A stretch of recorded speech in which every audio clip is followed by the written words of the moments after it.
আজকে আমরা ত্রিভুজ সম্পর্কে প্রাথমিক ধারণা অর্জন করব। যারা যারা ক্লাস 5 থেকে 10 পর্যন্ত পড়াশোনা করছে বা অন্যান্য কম্পিটিটিভ লেভেলে পড়াশোনা করছে, সকলেই এটা দেখতে পারো। ত্রিভুজ সম্পর্কে ধারণাটা আজকে আমাদের মোটামুটিভাবে কমপ্লিট হয়ে যাবে যদি আমরা ভালো করে একটু কথাগুলো শুনি এবং লক্ষ্য করি আমি কি বলতে চেয়েছি। প্রথমেই আসছে আমাদের ত্রিভুজ। ত্রিভুজের সংজ্ঞা আমরা সকলেই হয়তো জানি, হয়তো অনেকে ভুলে গেছি। ত্রিভুজ এর সংজ্ঞায় প্রথমেই বলবো আমরা, ত্রিভুজ তৈরি করতে গেলে 3টি বাহু লাগবে আর 3টি কোণ লাগবে। অর্থাৎ 3টি বাহুকে যদি আমরা একে অপরের সঙ্গে জুড়ে দিই, তাহলে যে চিত্রটা পাবো সেটা হচ্ছে ত্রিভুজ। যদি ভালো করে বলি তাহলে কি বলতে হবে, 3টি বাহুকে একসঙ্গে যুক্ত করলে যে সমতল চিত্রটা পাওয়া যায় সেটা হচ্ছে ত্রিভুজ। 3টি বাহু দ্বারা সীমাবদ্ধ সমতলিক চিত্রকে বলা হয় ত্রিভুজ। বা শেষ, ত্রিভুজ সম্পর্কের সঙ্গে শেষ। এবার ত্রিভুজকে ভাগ করা হয়েছে প্রথমেই দুভাগে, একটা হচ্ছে বাহু ভেদে, একটা হচ্ছে কোণ ভেদে। ঠিক আছে, ত্রিভুজকে ভাগ করা হচ্ছে দুভাগে, বাহু ভেদে এবং কোণ ভেদে। বাহু ভেদে ত্রিভুজ আবার 3 প্রকারের আছে, একটা হচ্ছে সমবাহু ত্রিভুজ, সমদ্বিবাহু ত্রিভুজ আর হচ্ছে বিষমবাহু ত্রিভুজ। একই রকম ভাবে কোণ ভেদে ত্রিভুজকে ভাগ করা হয়েছে কত 3 ভাগে, এটা হচ্ছে সমকোণী ত্রিভুজ, সূক্ষ্মকোণী ত্রিভুজ আর একটা স্থূলকোণী ত্রিভুজ। এবার বাহু ভেদে ত্রিভুজ দেখো কেমন হয়। ত্রিভুজ তৈরি করার জন্য 3টে বাহু লাগে, আমরা সকলে জানি। তো 3টি বাহু কেমন হবে, ত্রিভুজের 3টি বাহুর মধ্যে যে কোনো 2টি বাহু নিব, তাদেরকে যোগ করব। যোগ করে যদি অপর বাহু থেকে যোগফলটা বড় হয়, মানে ভুল লেখা আছে, যোগফলটা যদি বড় হয় তাহলে কি হবে, ত্রিভুজটা অঙ্কন করা যাবে। মানে ত্রিভুজের 3টি বাহুর মধ্যে যে কোনো 2টি বাহুর সমষ্টি যদি অপর বাহু থেকে বড় হয় তাহলে ত্রিভুজ আঁকা যাবে, নাহলে যাবে না। এক্ষেত্রে এ বি সি 3টি যদি বাহু হয়, তাহলে এ প্লাস বি কে যোগ করার পর যে মানটা পাবো সেটা যদি সি এর থেকে বড় হয় তাহলে ত্রিভুজ আঁকা যাবে।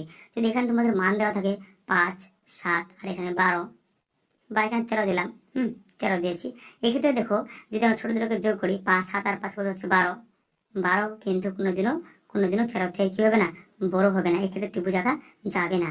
কিন্তু যদি এক্ষেত্রে হয় 3, 4, এখানে দিয়েছে মনে করো এখানে দিয়েছে তোমাদের এখানে মনে করে দিয়েছে তোমাদের 6 দিয়েছি, তাহলে এখানে ছোট থেকে আছে 4 আর 3 যোগ করলাম 7 হলো, তাহলে কি হচ্ছে 11 দিন 6, এক্ষেত্রে আমরা ত্রিভুজ আঁকতে পারবো।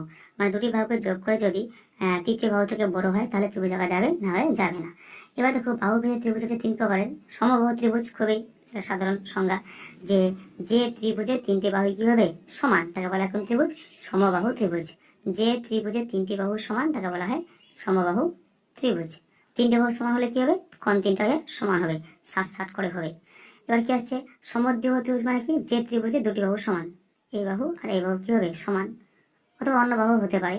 হ্যাঁ, যে ত্রিভুজের 2টি বাহু সমান তাকে বলা কোন ত্রিভুজ, সমদ্বিবাহু ত্রিভুজ। এবার আসছে কি বিষমবাহু ত্রিভুজ, যে ত্রিভুজের কোনো বাহুই সমান না, বিষম মানে কারোর সঙ্গে কারো মিল নেই, তাকে বলা কোন ত্রিভুজ, বিষমবাহু ত্রিভুজ। ত্রিভুজের নাম তোমরা এবিসি দিয়ে দিতে পারো। এবার কোণ ভেদে ত্রিভুজে দেখো আমি লিখে রেখেছি, কোণ ভেদে ত্রিভুজের ক্ষেত্রে লিখে রেখেছি 180 ডিগ্রি। এটা মানে হচ্ছে ত্রিভুজের 3টা কোণকে যোগ করলে কত হবে, 180 হবে। তোমাকে যদি কোনো কারণে কোনো ত্রিভুজ আট করতে বলে, সেক্ষেত্রে তোমাকে কোণ 3টাকে যোগ করে দেখতে হবে, যদি 180 হয় তাহলে ত্রিভুজ আঁকা যাবে, নাহলে যাবে না। প্রথমেই আমরা প্রথমে কোণ দেখে বলে দেবো যে এই 3টি কোণ দ্বারা ত্রিভুজ আঁকা যাবে না যাবে না। কোণ ভেদে ত্রিভুজকে ভাগ করা হয়েছে 3 ভাগে, সমকোণী, সূক্ষ্মকোণী, স্থূলকোণী। সমকোণী মানেই যে প্রতিটা কোণ সমান হবে সেটা কিন্তু না। সমকোণী মানে হচ্ছে যে কোণের মান সমকোণ, মানে 90 ডিগ্রি, তাকে বলা কোন ত্রিভুজ, তাকে বলা কি সমকোণ।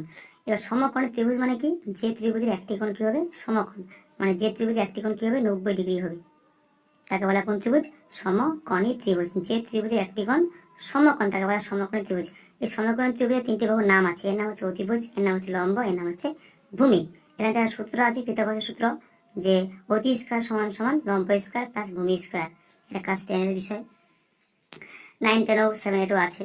তারপর হচ্ছে সূক্ষ্মকোণী ত্রিভুজ মানে কি, যে ত্রিভুজের প্রতিটি কোণের মানে 90 থেকে ছোট তাকে বলা সূক্ষ্মকোণী ত্রিভুজ, বা যে ত্রিভুজের প্রতিটি কোণের সূক্ষ্মকোণ তাকে বলা সূক্ষ্মকোণী ত্রিভুজ। কেমন হবে ত্রিভুজটা, এরকম হতে পারে।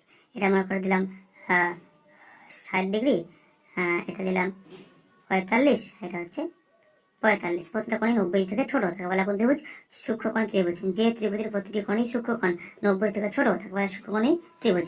আর স্থূলকোণী ত্রিভুজ কি ছিল, যে ত্রিভুজের একটি কোণ কি হবে, একটি কোণ শুধুমাত্র 90 ডিগ্রি থেকে বড়, মনে করো এটা হচ্ছে 110 ডিগ্রি, তার নাম হচ্ছে স্থূলকোণী ত্রিভুজ। যে ত্রিভুজের একটি কোণ 90 ডিগ্রি থেকে বড় তাকে বলা হয় স্থূলকোণী ত্রিভুজ। এক্ষেত্রে একটি কোণ হবে, এক্ষেত্রে একটি কোণ কী হবে, 90 ডিগ্রি হবে, তাকে বলা হয় সমকোণী। এটা হচ্ছে সূক্ষ্মকোণী, এটা হচ্ছে স্থূলকোণী। একটু আরও ভালো করে বইটা দেখে নিবে, প্রত্যেকের বই আছে, বই যদি লেখা না থাকে কোনো সমস্যা হলে কমেন্টে জানাবে। এরপর দিন নেক্সট ক্লাস হচ্ছে আমাদের চতুর্ভুজ। এবং কোণ সম্পর্কে একটা ধারণা দেব পরবর্তী ক্লাসে।